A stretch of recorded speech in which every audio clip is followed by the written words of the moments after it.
Hello and welcome back to Titans of Food Service. I'm your host, Nick Portillo, and today I'm going to be talking all about food service in California and how you can be successful in your sales and marketing journey within this market. It's a very vast state, obviously. It's multifaceted, multi-ethnic, a huge geography, many large metropolitan cities, urban cities, rural areas. That's a hard word to say, rural.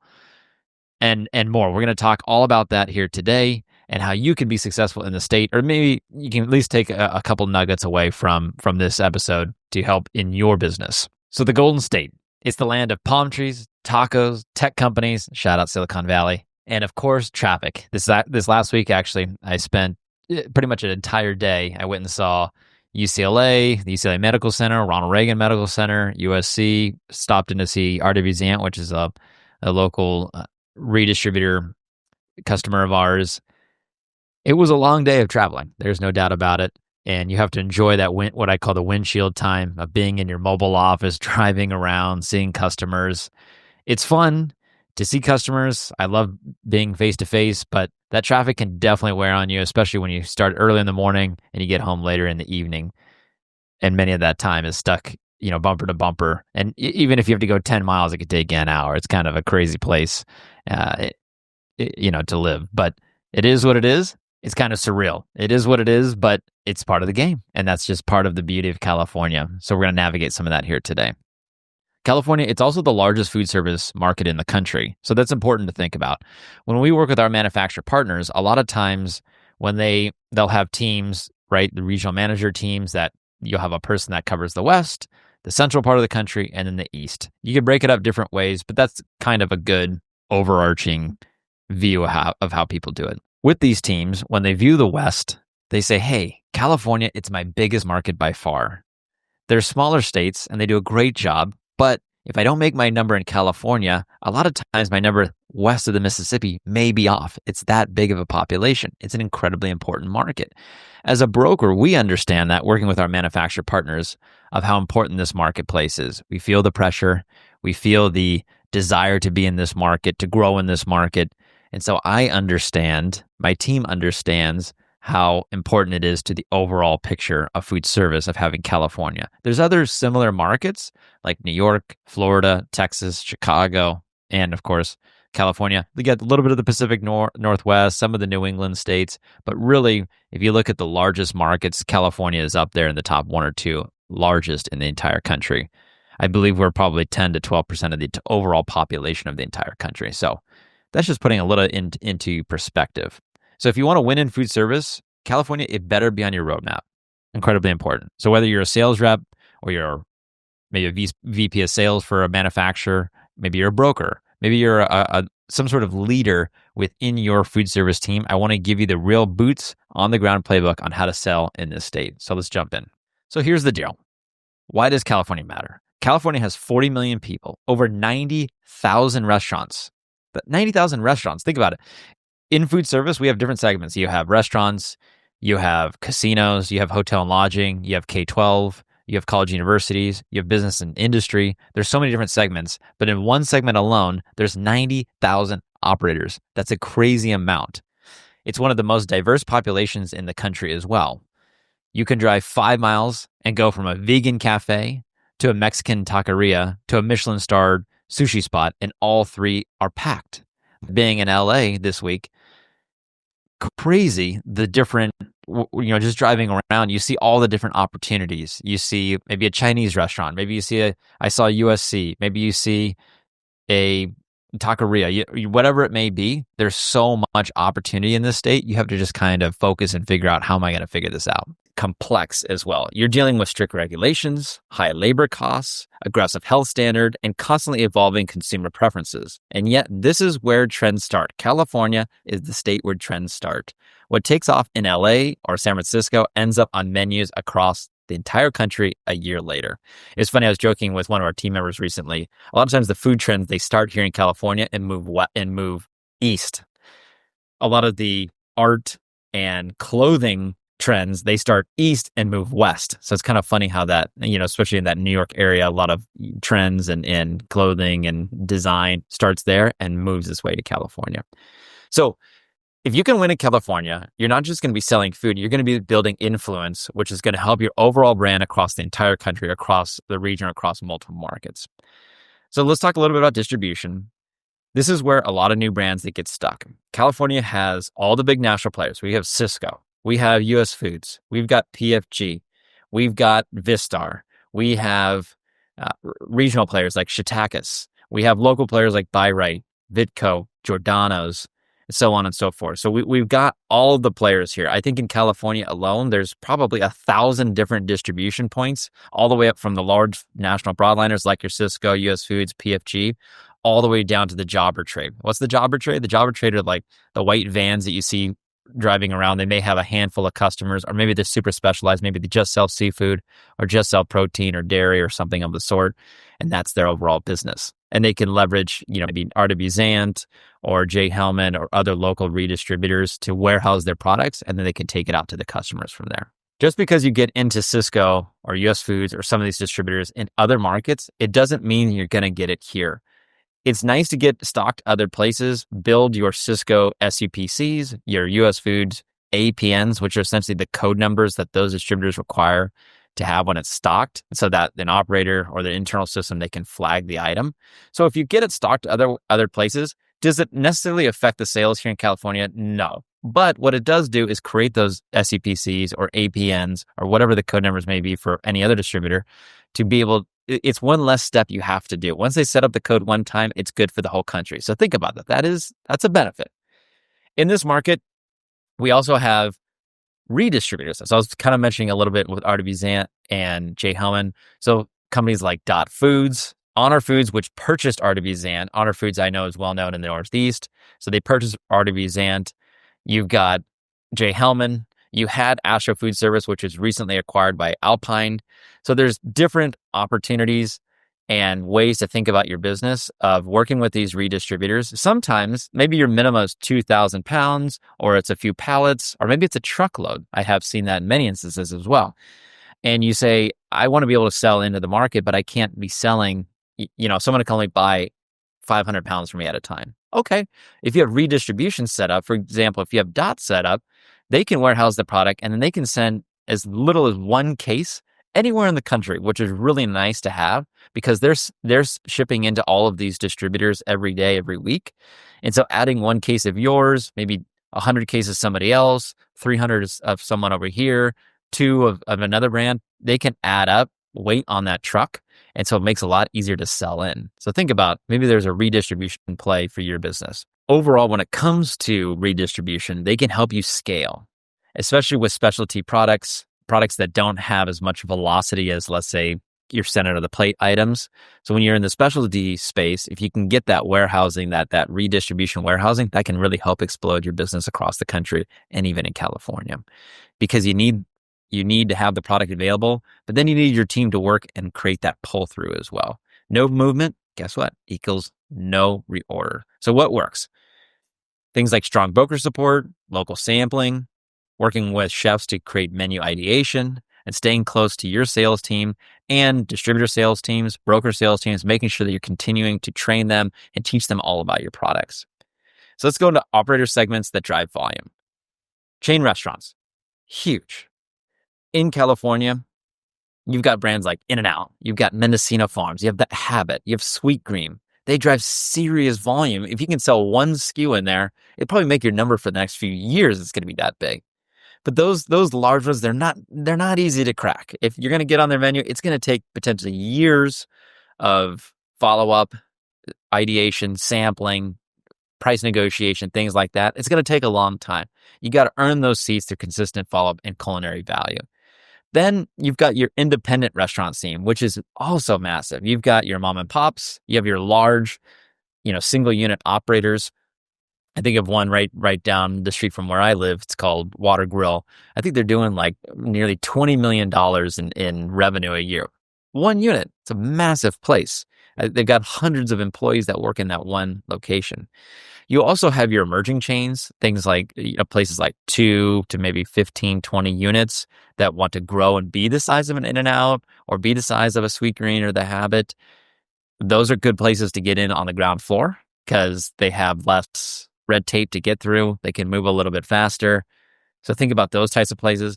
Then you have like 20 to 100, maybe a few hundred before you get into a national chain like McDonald's or, when you get to that large size that are here also in this marketplace. I mean, you've got California Pizza Kitchen, you've got Lazy Dog, there's BJ's that are really good sized chains that if you sell something in there, it's going to absolutely move the sales needle and it's going to influence distribution to bring your products in. In California, you'll also have the independent restaurant scene as well. So I mentioned you have like places like Water Grill. There's places like that all over the place that would make sense for your brand. Now, I'm not saying to go out and sell the mom and pop restaurant on the corner, your local Italian restaurant right down the street from your house. Those places, we love them. They're great customers. But if you want to drive new business and new sales, they're not necessarily the place you're going to want to go to create that pull through, if you will. You want to find, if you're going to spend your time out there, boots on the ground, what we would call dragging the bag, you're going to want to really find the opportunities that can move sales and move the sales needle. In SoCal, if you're not walking into kitchens, you're not selling. You have to get product in front of people. Email, it works sometimes to get presentations set up. But you also have to remember, if your decision maker is a chef, they're on their feet all day. They're working with their teams. They're not necessarily looking at email. You have to be on the ground, live, selling, face-to-face. Here's my products, putting product in their mouth. That's super important to get product on menus. It's still very much relationship driven. You see, especially here in California, you got Silicon Valley constantly pushing and trying to innovate and disrupt the food service industry. But at the end of the day, there is still a huge relationship game to be played here in this market. People want to taste product, talk about recipes, and see how it fits on their menu. Another huge monster segment, healthcare. Think Kaiser Permanente, Hoag Hospital, Scripps, so many more, Cedars-Sinai, some of these massive hospitals, sometimes they're hospital groups. They could be part of a GPO like, let's say, Premier or HPSI, that if you can get those GPOs, if you can become a hard spec or essentially win an approval to be able to sell into them, that can also help really move the needle for you. Another segment to think about is K-12. Does my product fit into K-12? Think about, is it made in the US? Are you part of any commodity products programs, or can you be? Do you have CN labels set up or offer solutions that make the food directors' lives easier? You have to understand compliance for this category. It's food service, but they're speaking a different language. They're wanting different products than your traditional kind of more mainstream food service, but it's a massive category. In this state, you've got LA Unified School District, you have San Diego Unified Schools District, and there's hundreds of districts here, all with great buying power. With some of them, you've got what they call a co-op, which is essentially a collection of smaller to mid-size districts that can pool together their buying power and kind of act like one large district. So something to think about there as well. In this market, you also can't sleep on BNI, which is business and industry. Tech campuses. I mean, we've got massive ones. You have Google, you have Yahoo, Tesla. I mean, you can walk up and down the street there in Silicon Valley, and there's tons. In LA, even in Irvine, near where I live, they are building up more infrastructure to bring in and welcome more tech campuses like Blizzard Entertainment or Entrepreneur.com and others like that in this market. So also think about that, especially if you're in the better for you space. They've got, a lot of times they have a kitchen that's selling more elevated dining experiences. They want better for you, grab and go items, so on and so forth. So something to think about if you're in that space. I mentioned real briefly GPOs. So let's talk about GPOs and procurement realities. There's this myth that if you get on a GPO contract, you're good to go. That's not necessarily true. Whether it's Avendra or Premier, Food by Compass, Sodexo, Integra, Vizient, I mean, there's so many. Just because you get the yay, yes, you're now approved, that's not the entire story. It opens the door, especially if your product is meant for healthcare or BNI or hospitality or casinos or whatever it may be. But that's just the start. You still need to educate the operators. The GPO tells them what price they can get, not what product they should choose necessarily. So it's you and your team's job to get in there and spread education of, hey, this is what's available. Here's how the product performs. Here's some samples. Then You also have to make sure that's on their MOGs, their menu ordering guides. Just because it's approved at the corporate level with Sodexo, for example, or Food by Compass, it doesn't mean at the operator level that it's on their MOGs. So you have to work with them and their distributor to make sure that the product is stocked, and then the product shows up on their menu ordering guide so that they can actually place an order for them. It's your job. You have to drive awareness. You have to send the samples. You have to get the local distributor reps or broker reps on board to help you, which makes it easier to switch out the products. A lot of times, some of these GPOs, they'll give what I call good, bad report. Good meaning when it's a good product, that means they're buying your product or they're buying on contract. Bad means they're buying a competitive product that's off contract. So a lot of times you can toggle those Excel sheets and find which ones are the largest bad opportunities and hit those first. If you can kind of convert those, then they force the distribution, because distribution has to bring it in and get it on the MOGs, which then you can get down to the smaller ones, and it makes your job and life a lot easier. Here's a real story. We once had a brand with pricing through a major GPO, but the hospital system didn't even know existed. We brought in the chef, ran a testing, and now they use it across 6 campuses. Kind of crazy how that works. You influence one, which has multiple. So a lot of times these GPOs, like let's take the UC system. There's one decision maker for the UC system. If you can work with that person, a lot of times they can influence other campuses throughout the country. So something to think about. Now let's go to looking at, again, how to win in California. Here's some tactical stuff.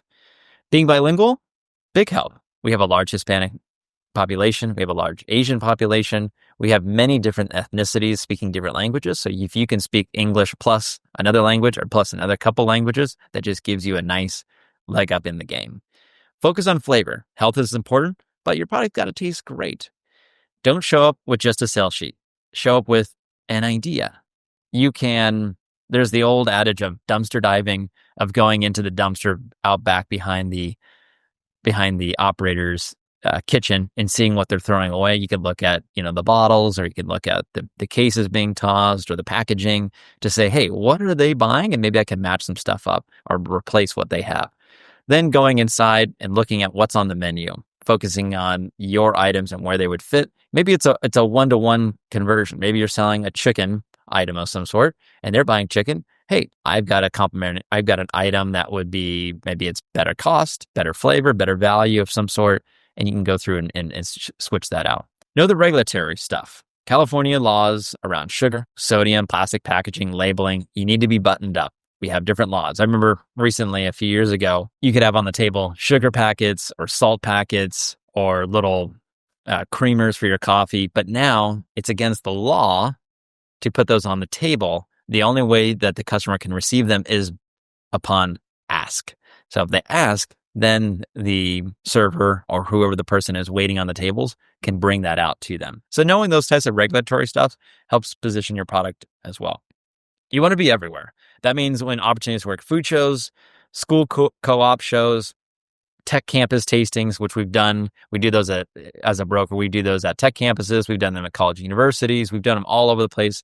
Distributor ride-alongs. Everywhere there's opportunities, you want to be there. You want to create that groundswell where people are talking about your brand. You're building buzz. They're sharing it with their friends, and that's how it really gets out there. It's that force multiplier effect, which I've talked about on previous podcast episodes, of how can I take myself and spread myself across the entire state or entire market. And then also having a broker that understands the business and has the relationships. Super, super important. If you want to help scale, you have to have your direct sales team and then a broker team that is constantly out there pushing, trying to drive new sales for your business and scaling it up so that you can continue to grow year over year. So in closing, here's my California sales playbook. I've been selling in this state for over a decade at this point. Actually, we just hit a decade last week. So pretty exciting stuff. I've been kicked out of kitchens. I've been literally vehically escorted off a property because I was being too persistent and so security said, you have to go get in your car and let's go. I've been ignored by buyers. I've been ghosted after tons of follow-ups. It just happens. It's part of the game. But I've also seen brands go from nobody's heard of you to we can't live without you just by doing the little things right. California, it rewards effort. If you show up, stay present, and stay persistent, I'm telling you, it will pay off. So whether you're trying to launch your first product here or you're trying to scale a national brand, I hope this episode gave you something useful. If you want to chat more, shoot me a message on LinkedIn. I'll always take time to talk strategy. Until next time, keep hustling, keep sampling, and keep building the food service future. Again, thank you so much for listening.